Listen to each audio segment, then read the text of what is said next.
नमस्कार देवी और सज्जनों, मंचासीन पे उपस्थित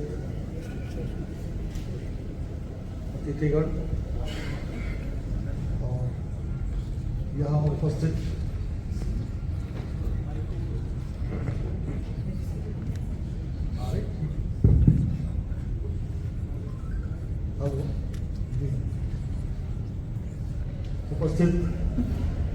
साथियों,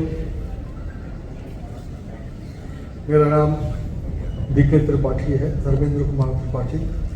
मैं सीमा सुरक्षा बल में 37 वर्ष सेवा दे चुका हूँ और आपके बीच हूँ अभी। इन 37 वर्षों के दौरान वायु सुरक्षा भी थी और आंतरिक सुरक्षा भी थी। जहाँ तक मैं डिफ्रेंशिएट करने की कोशिश करूँगा कि वायु सुरक्षा फिर भी उसके लिए जो सैन्य शक्तियाँ हैं, पैरामिलिट्री, खास करके BSF या SSB, जो बॉर्डर के लिए बनाई गई फोर्सेस हैं, वो अपना काम बहुत अच्छे से कर रहे हैं। आंतरिक सुरक्षा ड्यूटी के लिए जो आज विषय चुना गया है यहाँ पे गोष्ठी का, ये बहुत ही महत्वपूर्ण है, क्योंकि आंतरिक सुरक्षा जब मजबूत होगी और अच्छी होगी, आला दर्जे की होगी, तो ही हम एक विकसित राष्ट्र की कल्पना कर सकते हैं। विकसित राष्ट्र कैसे होगा? पूंजी कहां से आएगी?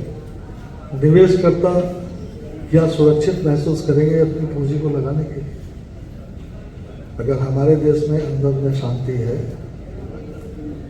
कानून व्यवस्था बहुत अच्छी है, तो किसी को भी, उद्योगपति को अपना पैसा लगाने में वो सुरक्षित महसूस करेगा, रोजगार के अवसर उपलब्ध होंगे, इकोनॉमी में बूम आएगा, हर व्यक्ति को रोजगार मिलेगा, प्रति व्यक्ति आय बढ़ेगी।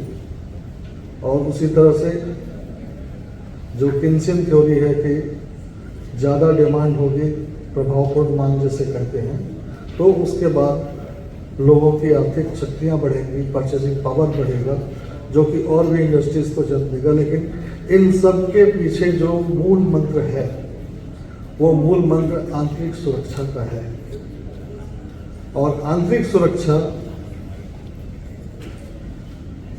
यूनाइटेड नेशंस में भी ये कहा गया है कि 1 लाख व्यक्तियों के पीछे में 222 पुलिसकर्मी होना चाहिए। हमारे देश का आंकड़ा 155 का है, तो ये डिफरेंस है 70, 75 और 80 का, ये कैसे और हासिल किया जा सकता है? अभी दुआ साहब ने भी आप लोगों को बताया कि हम सब एक सुरक्षा कर्मी के दृष्टि से काम कर सकते हैं, चाहे हमने यूनिफॉर्म पहना है या नहीं, लेकिन हमारे अंदर एक जागरूकता होनी चाहिए।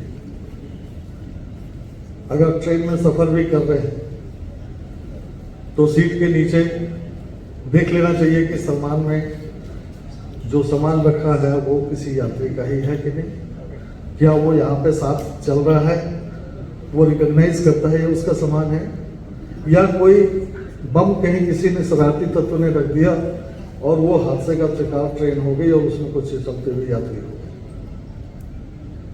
तो ये एक सेंसेशन है, इसको हर व्यक्ति को समझना पड़ेगा, तभी हम यहाँ पे कामयाब हो पाएंगे। या तरक्की के जो हमने सपना देखा है कि हम पश्चिमी देशों के जो राष्ट्र, विकसित राष्ट्र कहलाते हैं, हम भी उनकी श्रेणी में कभी खड़े हों, या 2047 का ही लक्ष्य क्यों ना हो।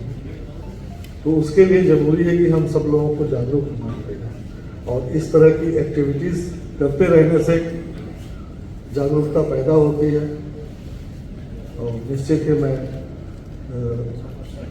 जो ये फाउंडेशन है आदि लीला फाउंडेशन और इनके चेयरमैन को मैं बहुत बहुत धन्यवाद देता हूँ कि उन्होंने इतने समय में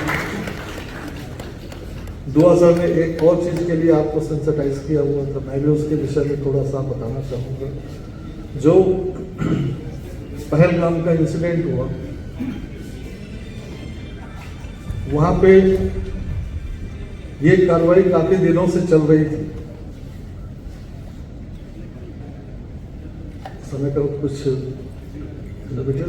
जी अच्छा अच्छा, तो वहाँ पे जो भी यात्री जा रहे थे वो हमें आपके बीच में ही से लोग थे, उनके भी दिमाग में ये चीजें आनी चाहिए थी कि यहाँ पे सिक्योरिटी की कोई दूर दूर तक नजर नहीं आ रही। तो ये बातें अगर वो उनके जो पहले बैच आए या उनमें से कोई आदमी इस बात को अगर बताता या कुछ करता कि साहब इतने आदमी यहाँ बैठ रहे आ रहे हैं जा रहे हैं, तो इससे इस पर नजर रखनी चाहिए। लेकिन ये मेरा काम नहीं है।